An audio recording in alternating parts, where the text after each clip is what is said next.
Well, thank you for coming along at this hour on a Wednesday afternoon. What I'm going to talk about today is this particular studio that I ran at Carnegie Mellon in the School of Design. The studio, it's a senior studio, which in our language would be an honours lab or an honours level program. And so the students in the design school at Carnegie Mellon are a mixture of industrial and communication design students. In their first year, they do a generic design. The program has been, it's about to change, but that they do a generic design degree in the program in the first year. They specialise into industrial design and communication design in the second and third year. And then in the fourth year, otherwise known as seniors, they then come back together.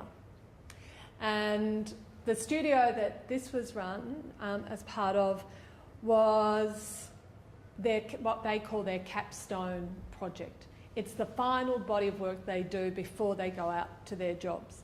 So typically it is an important part of their folio work, typically. And so the course itself came about there was an impetus by a group. It's really one group, but they had two faces. One is the Falk Foundation, which is a philanthropic group based in Pittsburgh, whose preference is to fund research projects that wouldn't get funded elsewhere. That's kind of their agenda. And so they have very loose funding, you could say, model. But they also had formed an advocacy group called Citizens for a Safer PA, which is Pennsylvania. And when they approached the School of Design, and who then approached me to see if I would be willing to run the studio in response to this request. And they had two ambitions. They wanted to introduce a child protection law into Pennsylvania, and they wanted to position shootings as a public health issue. So they wanted to change the discourse around it from being one of crime to one of public health. And the importance of a child protection law is that they vary all throughout America. Every state has a different child protection law. And what the implications of it are, put simply, mixed child comes over to my house to play. Whilst at my house, they play on a trampoline and they fall off and they break their leg. I can be sued for negligence. Mixed child comes to my house to play, they pick up a gun, they shoot themselves or somebody else, it's an accident. And so it's quite a profound difference. And so in some states, child protection laws have been put in around gun safety, and then in other states they haven't. And it could mean a $300 fine, it could mean negligence and prison, depends on the state. But the most powerful person that they had identified in the supply chain around all of this and the introduction of the child protection law were paediatricians. Because in America, when you have a child, you don't take them to the GP, you take them to a paediatrician. And so when you move states, you have to go and get them registered and go through a whole process of them being with the paediatrician. And in the health scheme, the paediatrician is the most powerful person in the relationship of the child's well-being, particularly to mothers. And so if a paediatrician asks about guns or gun-related issues, that has power.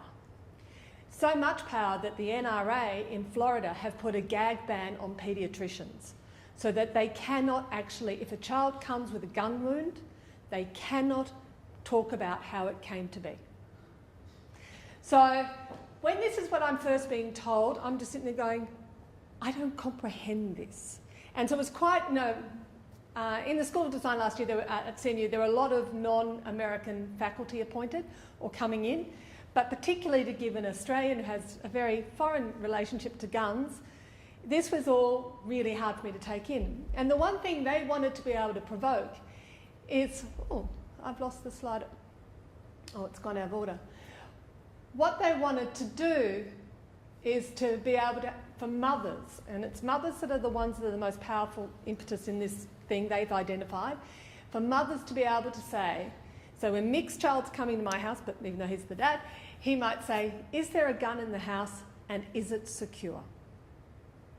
And if they can start that conversation, I tried this question out with my colleagues at CMU, and all of them were like, that's a little bit like asking what's in the bank balance. Like it's more personal than anything. So it's not an easy thing to say. So although guns are prevalent, they're extraordinarily private. And so one of the people they had been working with is a fellow called David Hemingway, who's part of a public health and policy group at Pittsburgh University. And he has produced this book which was all about positioning guns as public health, a public health issue. And so this was part of their whole impetus. So this is what they came to me with. And they had a brochure that they had just spent a bit of time redesigning, which was this and this. And they had a lot of ambitions that this would work to change public discourse around guns. But they also knew that it was somewhat limited, hence they came to a design school. So they met with myself and another professor who is in the English school but came from an advertising copy background. And we agreed that we would explore the topic from two perspectives. Suguru in his class had the students redesign brochures, and they did it as a 4-week project. My students did it as a 15-week investigation, 13 to 15 sort of, and I made no promises as to what we would produce as an outcome. I could promise them a new brochure, I couldn't promise them a campaign, I didn't know. And because it was their seniors project, they had to have enough flexibility in that. And so this was all signed, sealed and delivered in October. Then on November 16, the Newtown shooting happening. I remember the date very well because we were setting up the exhibition for the seniors' end-of-year show. So we're in this big warehouse putting up all their design work, and all of a sudden the tweet meters are coming through saying a school shooting had happened. To which my students then came to me and said, well, looks like we've got something big to do in the studio then. And it sort of changed the mood and set up. So come this, the spring semester, which is started in January, we set work on this project that has ended up with this website, and everything I'm going to talk about today is pretty much in the website, so if you're really interested, it's all there. And so the studio was, the whole idea was that we wanted to explore guns and their social impact and meaning, and we wanted to explore design, social and material capacity to enable place-based transformation, scaling from local to national. Because we're working with a Pennsylvania group, and because America works very much on a state-based kind of mentality, almost down to a city one, so the issues in Pittsburgh are different to the ones in Philadelphia. It's extremely localised. We were going to start locally and build out, but you couldn't help looking at the issue without looking at the national discourse at the same time. With the students, I also decided that I would run this studio not with me being the person with the answers. We all knew nothing, except I could be the biggest advocate. I could be the protagonist because none of this made sense to me. And so my foreignness worked. I had taught all the students the semester before. I had taught them in the previous one. So it wasn't like they didn't know me. They now understood my accent, but there was still, I didn't understand the phenomenon well enough. And so it was also, I worked with the students where, so we were going to work as a collaborative studio, more like we had a client and work together, and we would self-organise, with me being art director and decider. I also, as a learning contract, they wrote their own briefs as to what they wanted from this course. What did they want to know? What did they want to do? What did they expect? And so at the very beginning of the semester, they wrote a one-page outline of what they wanted from this course, because I wanted them as senior students who could actually be working in industry if they were here to take that level of what do I want and not what am I going to give them. So we built the website, and in it, used it as a public portal. And then throughout the semester there were many readings, there were presentations, the syllabus, everything is up there for you. I invited different groups of people or different individuals to come and do different presentations on particular issues at particular times. So one of our PhD students, Shana Ajit, did a presentation on work he's been doing with communities in the States. Other people, Cameron Tonkinwise did a talk on a Latourian kind of theoretical position. Other colleagues did bits and pieces. And so they were all then put up there. And we spent a lot of time in the studio, and this is pretty much what a Carnegie Mellon University studio looks like any other, except as the semester went on, they slowly filled it with more and more stuff that was not to do with our studio. At the beginning, I knew it was really important they had to understand the problem. And I was told by colleagues at CMU that the students wouldn't read. And somebody might need to open the back door to let them in. They won't read. They don't like reading. And I thought, well, there's no way that we can not read. And we've been given this book by our partner agency as the Bible to engage with. So what I did was I actually set up a way of sharing our readings and breaking the chapters of the books up and breaking up articles, and people had to do a reading and then complete this template as a kind of reading summation form where they could pull out a few quotes, they could do a summary, they could do some tag words, and then we would share these in the portal so that they didn't all have to read everything. We would spend a little bit of studio time talking about what had been looked at this week, and then they could share it as they needed to. And that was a way to build the conversation whilst also not getting bogged down in a seminar, because you could have done this just as a seminar course. These students do take seminar courses as well as studio, so they're quite used to writing papers. And as we also had a link archive of reference material, which just became exponentially big throughout the semester. So we put up images, people to share resources, videos, audio, all sorts of those. There was so much in the press, it was easy to do that. And lots of the stuff was looking like this, the one that's on the poster, and was throwing around the kinds of statistics that are here. We also followed a tweet stream called Gun Deaths, and well, I followed it and then shared it with the students. I tried to encourage them not to do it. This could really make you very depressed as you went through it. But this is actually this week. I mean, it's just phenomenal. It's something like 2,600 people have been shot since Newtown and killed. And the reality is only 1/3 die. 2/3 more are shot. So when you really start to understand the epidemic that this is, it's, and as I declared to my colleagues at the end, and I did my final lecture at Carnegie Mellon, it was like, this was great, but you exposed me to way too much.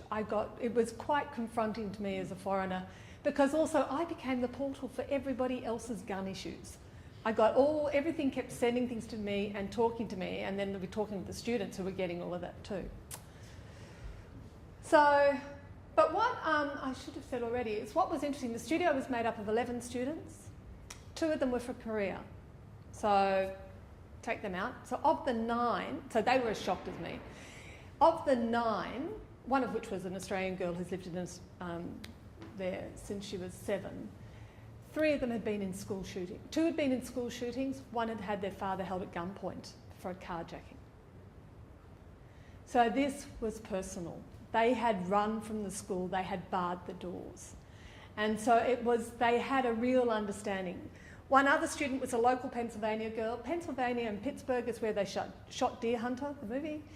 It's a place where you can get your gun licence when you're 12. Hunting is a part of life too. So there's all these cultural things of people who've got questions about guns, who've been victims of gun violence, and people for whom guns and shooting are every day. And me. So what we set about doing is, in the beginning, we did the readings, and then we did 3 different lots of experiments. So the first thing was like, there's all this data out there. So we started to play around in some group exhibitions in class, just trying out some ways of representing the data. These projects where students had an hour to either work individually or collaboratively, depending on which project it was. We then put them up in the room and we critiqued them to talk about what was going on. And so they were playing around with things like this, Because one of the things that's really amazing is guns cost $6 million a day. Shootings cost $6 million a day into the health system in the US. 50% of that is public purse. And then they started playing around, some of them too played around with some of the narrative stuff like the brochure and did some photo shoots. This was developed a little bit more. They did a photo shoot with one of a colleague's children and then integrated that with some of the photographs from the thing. We then explored the idea of design fictions and how we might imagine an alternate future. And a number of the students were doing design fiction courses, another subject as well. I really encouraged them to use as much as possible. Another student was taking an anthropology course and she integrated those things.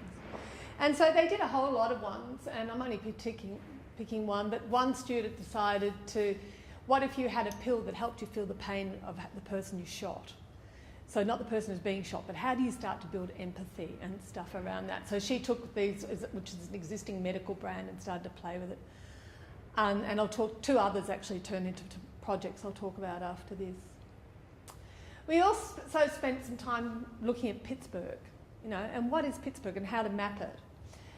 And so Pittsburgh is there is a downtown that's called neighbourhoods. We would call them suburbs, but they call them neighbourhoods, and the suburbs are when you go way out. And so they started to visualise what they are, because that's what a typical map of Pittsburgh looks like, and then started to look at them in terms of racial profile. Then you can't read this, so you can see it in the PDF of the book, but it tells you like education, demographics, income and stuff.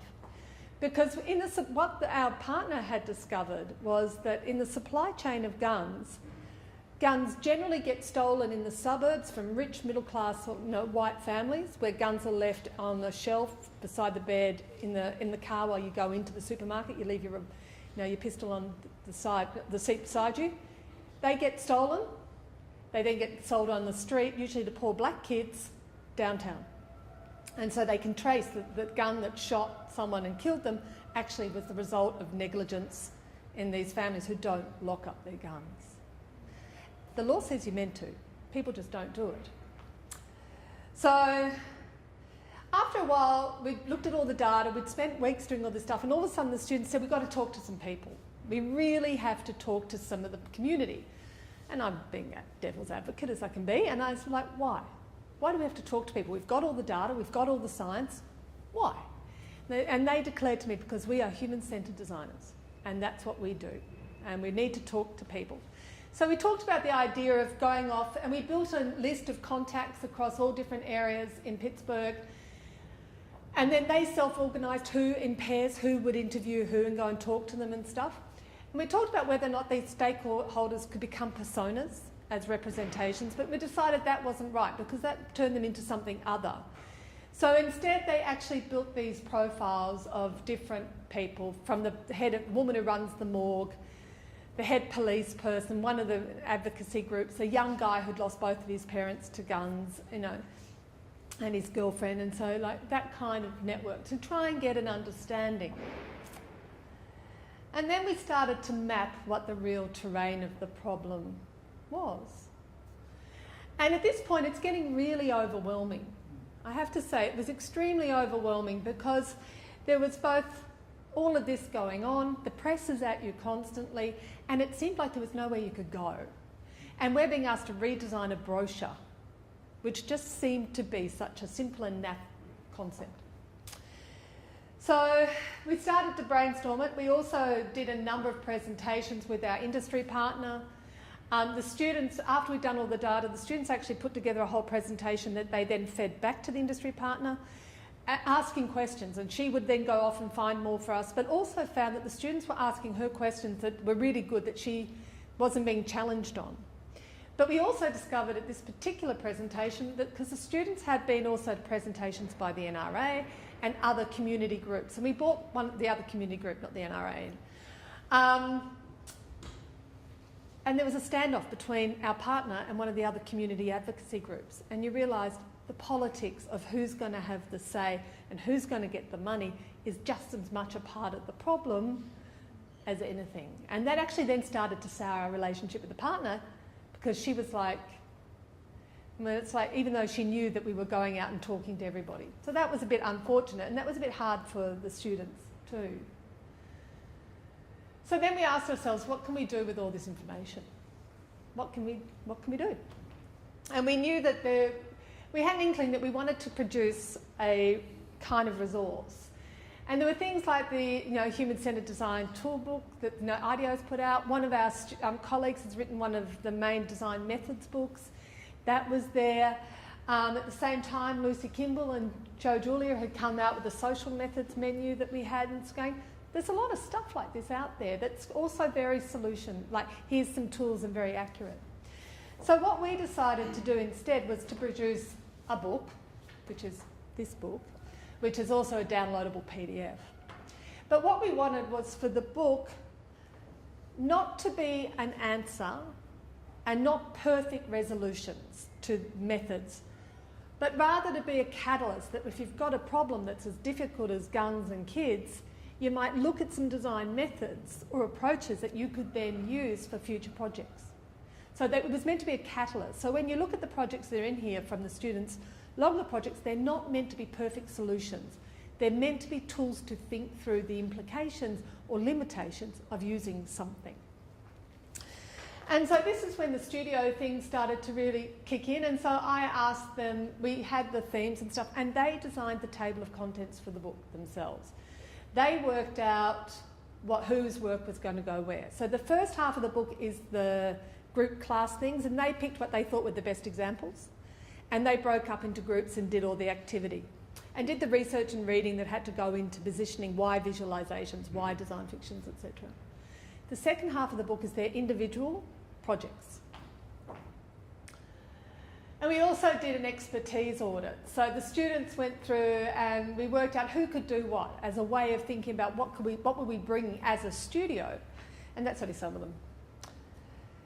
And then they spent a few pages actually thinking about different ways for synthesising information and how they would go it and what the levels and stuff would be. And some of the issues that were really informing it. Because one of the big conversations we were having all the time in the studio is, why is it like this in America? And why is everybody else doing this stuff mocking us and questioning it? And so we had to talk about the Second Amendment. They wanted to know too, why were design companies that were more socially driven not to be found in America? Why were they finding all the interesting companies in Australia and in England? And so then we'd have long conversations about that, usually framed off the idea of healthcare and different agendas for how you think about shared well-being. And so they were both getting concerned about the fact that they all wanted to work in this space of design for good, design for social innovation, design that would do something, and yet they couldn't see how they could get to do that at the same time as thinking, why are we even having to deal with this? So throughout the semester we did lots of group work and presentations and stuff to supplement what we were doing in individual projects. And what was also good was they actually co-designed the book to the point that a couple of students took the lead on creating the shared InDesign file. It was in a portal, they were all putting in and designing it as we went along.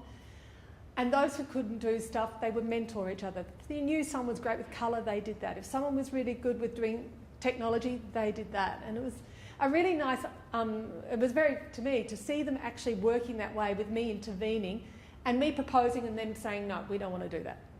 We think this is better. And so I also had to be willing to move around. So the first lot of projects that the students did were really looking at this space of communicating complex emotive information. And so one student, Sunny, was actually trying to build correlations between other public health campaigns and guns. So what happens if you start to correlate the idea of seatbelt campaigns to this? And how you might, or smoking, and at the same time there was a really big push around drugs and,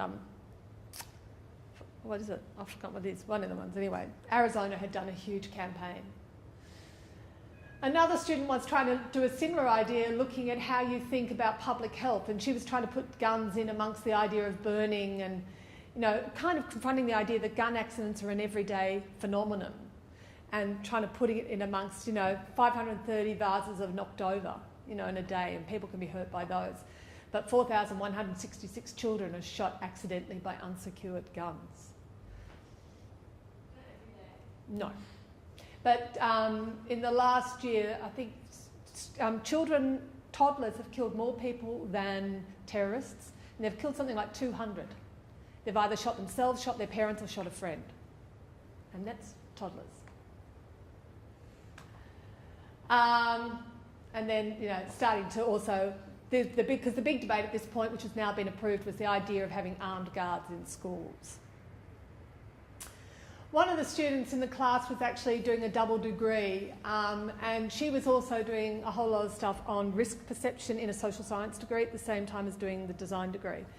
And she did quite a complex evaluation of risk evaluation and how people understand risk. Because what also came out the longer we did the investigation is that mass shootings like Newtown are nothing. They're horrific, but they're nothing in the scheme of deaths. Children's deaths are horrific, but they're relatively small. The biggest victims are women. Most shootings happen in the bedroom. So the domestic violence, which is then how guns are around, which is then how kids access them, which is then how they get stolen, and it goes on. And so she was doing a lot of work in this space, but she was also really challenged because she felt like she wasn't really doing design work. But in our final presentations, after she presented which she was, but when she stopped and presented it, so many of the other students are going, God, I should have collaborated with you. You could have brought this whole other depth to what I was trying to do, but it was after the fact. Particularly one student did a material exploration. She came from industrial design. This is the #1 gun safety lock in America.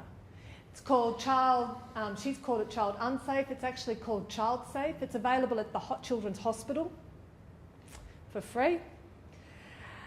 And when you get it, actually doesn't come with very much guidance of how to use it. And the assumption is it works with most guns. In fact, it works with very few guns. It actually falls off quite a lot. So she did a whole evaluation of gun safes and also locks. Because what was interesting is that one of the reasons a lot of people don't want to use gun safes is because they're noisy. And so if you've got an intruder, the noise of the gun lock, a gun safe being opened, will be the problem. This is the story that's told. It's not actually, I don't know, get a dog.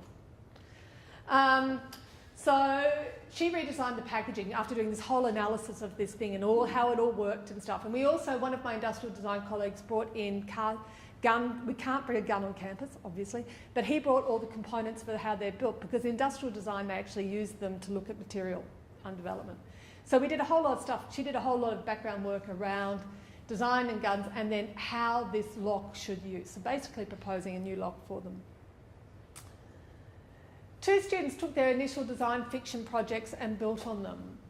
The first one was by Laura, and she came up with the idea of Kevlar cardigans, and the whole idea we needed to wear gun protection all the time. This was her fiction, was like we would now have fashion items. Well, what actually came out in the course of the course is you can actually buy from Mexico, guys doing quite well, making backpacks, which are actually bulletproof to protect you from being shot from behind. And she actually designed and trialled a children's range made out of Kevlar that it's not 100%, but it will help to protect children. So you could actually dress them every day in gun-proof clothing to go to school.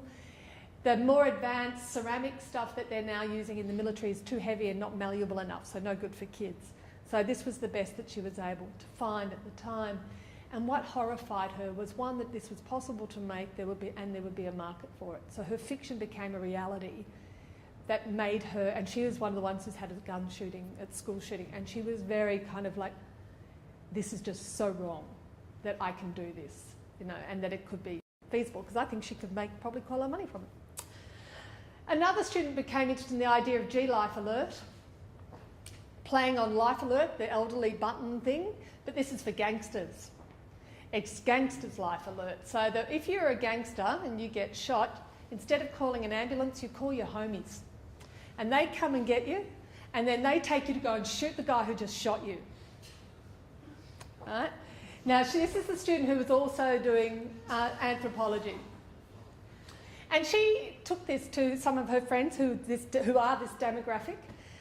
And she felt extraordinarily wrong doing this, because she was a white middle-class girl coming up with this thing that could be seen as being racist, that was using a whole language that's not hers, But at the same time, the guys are going, yeah, it would work because the ambulances won't come to where the shootings happen. So they really have a problem with getting some help to get them if you get shot. And so the whole idea is it then becomes this kind of bling pendant that you wear, so that if somebody shoots you, they know your homies are coming, or they might steal your G Life alert. So that was hers, but it started off with a proposition, and it was interesting because she then did it as a whole anthropology course study, which I went to that final assessment, and then she did it for her final individual project. And a number of the students were really interested in how do we engage people. So this was one student who actually explored how do you actually provoke conversation around locking up guns in public spaces. And she did a couple of different installations around town and then started to do an analysis of what it was. And what was really kind of interesting is that it made people very, very uncomfortable, remarkably, that she was putting it in the public thing of face. Do you lock up your gun, and what's your feeling about this? And two other students, Eunice and Danielle, decided that they wanted to explore research methods, how to do design methods. And they really wanted to design methods that would actually be able to help non-designers be able to get better information about what they do. And so, and they decided, they ran some work, they did two interventions. One was a workshop and the other one was at an open day at the YMCA where it was all family day, and they set up a stall and engaged people to tell stories about it. But rather than talking about shootings and guns, they decided to frame safety. How and where do people feel safe? And then getting people to tell their stories and children to tell their stories about what makes them feel safe and when.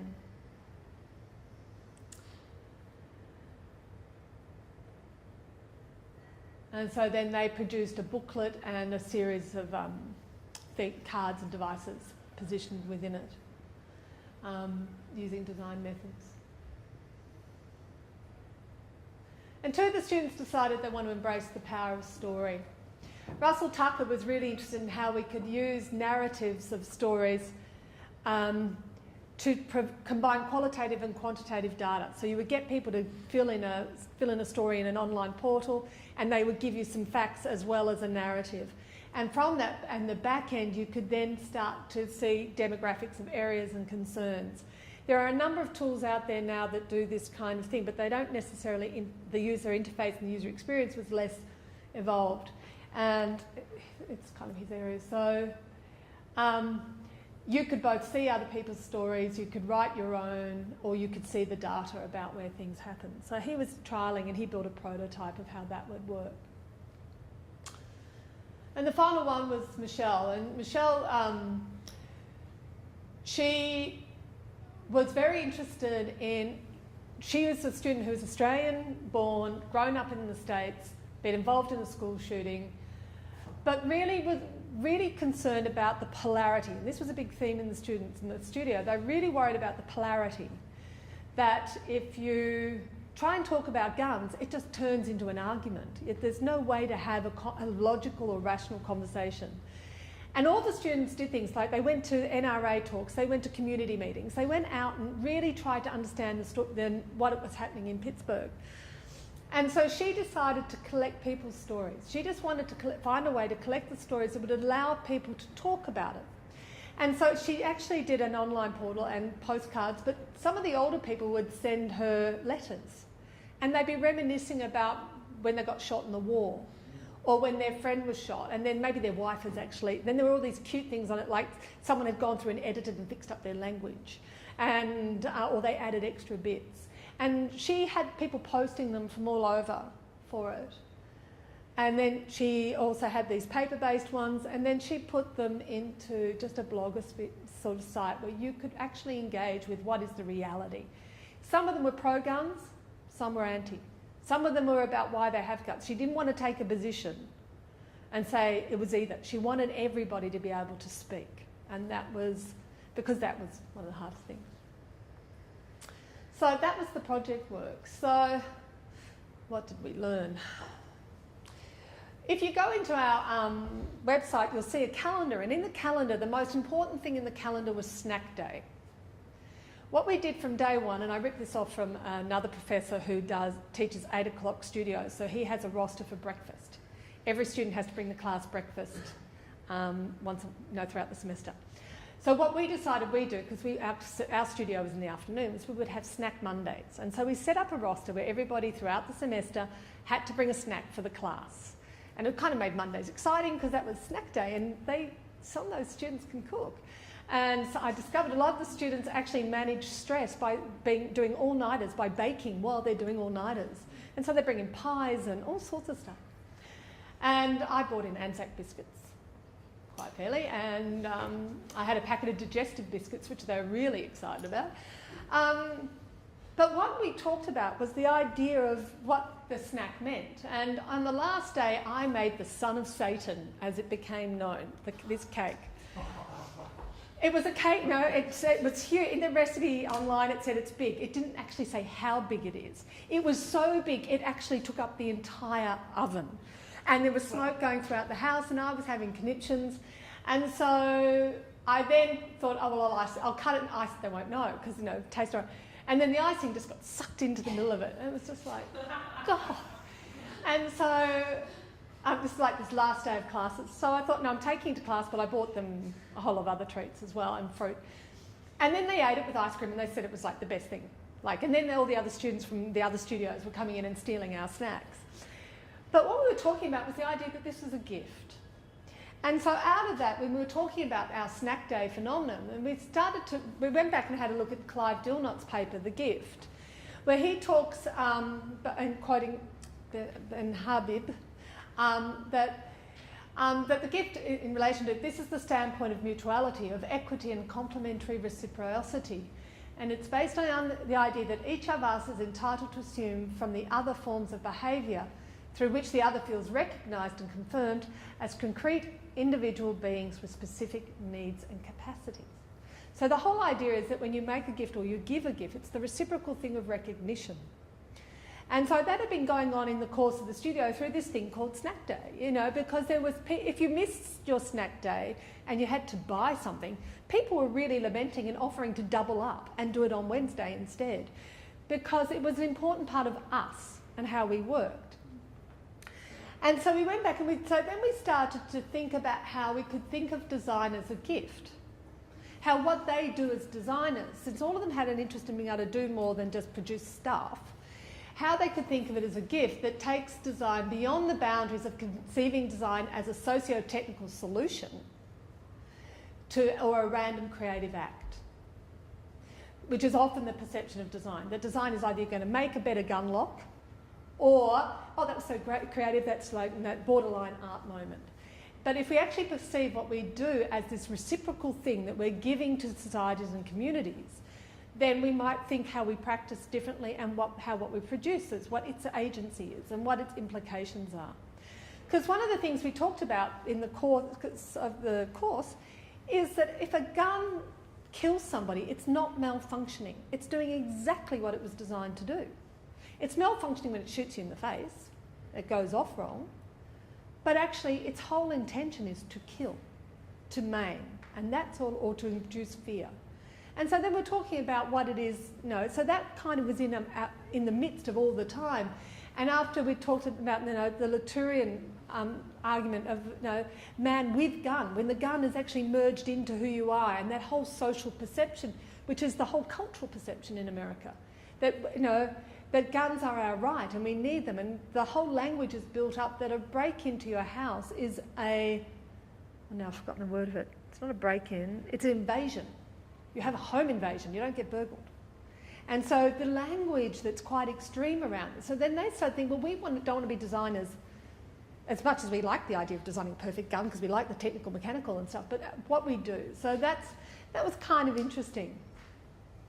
So it brought us back to the idea of this question that we were posed to, is there a gun in the house and is it secure? Did we help our partner actually answer this question? I don't know. I think we helped, I know for 11 people in my studio and the other, probably 50 people who were around us and engaged in it, we helped to provoke some interesting thoughts about what this was and how complex it was. And I think for our partner industry, the design students asked them questions they never expected. And they fed them back and represented things back to them in a way that they never really thought would happen. And and what became really kind of evident when we looked at this kind of map, I just kept thinking the whole time, it's like whack-a-mole. You think you're going to do something with one bit and two more bits would come up. And so it didn't matter. Any time you tried to introduce a new policy, no, then there's this group that are going to go up against it. There was never an easy way. And that's why the NRA are an exceptional example of policy, of lobbying, because they weren't afraid to look like absolute idiots, but they got exactly what they wanted in the Parliament. And so they had a multi-strand, very complex approach, and they have the power and force to be able to do what they want to do. And so even though many individuals are saying, no, we don't want it, there's enough influence. And so we did a whole lot in the course of also talking with politicians and all of the stuff of how American politics works. So as we went through, we started to think about how in the beginning we were really looking at wicked problems and the human-centred design approach. But actually what we were dealing is a wicked social ecology. Now wicked ecologies is usually what's used to refer to environmental challenges because it's talking about how they work. But ours was a social ecology because the problem seemed too much like there would be a solution. And there was never going to be a solution. And so therefore if it's an ecology we can start to think of the interconnected components of how that works. And that we had to accept that we were working within the context of living systems and not just about human-centred design or people to people to people, people to politics, people to history, heritage, notions of nationhood. Like it was just, you can't, every angle was coming at it. And we have to understand that where we worked is actually much more multidimensional. But at the end, they did survive. They could even jump for joy at the end of our last class after they'd done their last presentations. Of the 11, I have to say by this stage, all bar 2 of them had jobs. So they weren't even there to get their folio pieces. They've all gone off to be design researchers, designers in major companies. And so that was also an interesting thing. Like they were doing this because they really wanted to do it. They could have actually eased off and done whatever. It wouldn't have affected their grades. And some of them even jump for joy. Thank you. That's what you look like when you finish my studio.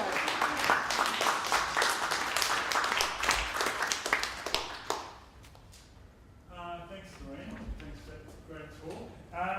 And now Mick Douglas is going to act as the discussion.